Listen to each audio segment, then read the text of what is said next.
Buon pomeriggio e ben ritrovati con i TG Flash di New Sicilia. Scoppia un maxi incendio a Catania, esattamente in via Cavallaro 37, nel popoloso quartiere di Picanello. A bruciare, secondo quanto riferito dalla polizia locale, sarebbe stato un deposito di elettrodomestici.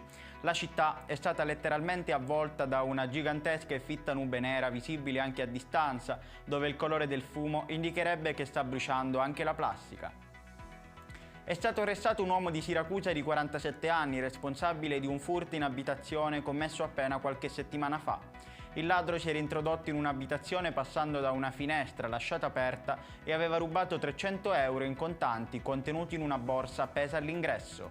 L'intervento da parte dei carabinieri ha permesso di identificare il malfattore che si era dato alla fuga in bicicletta.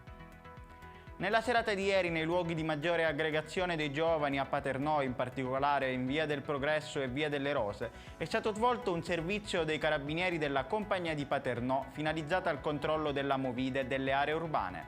Durante questa attività di controllo sono state identificate 89 persone e sono stati verificati 67 veicoli.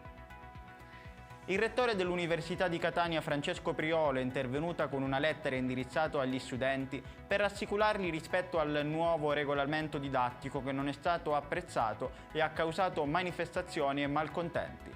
Il diretto interessato ha intenzione di proporre agli organi collegiali di governo dell'Ateneo che il nuovo regolamento didattico mantenga il numero degli appelli previsti fino ad oggi.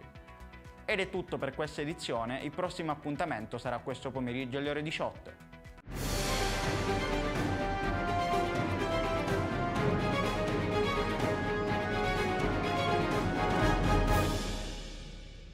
Procar, centro assistenza autorizzato BMW e Mini, adesso anche BMW Motorrad, via George Marshall 7, Mister Bianco, Catania.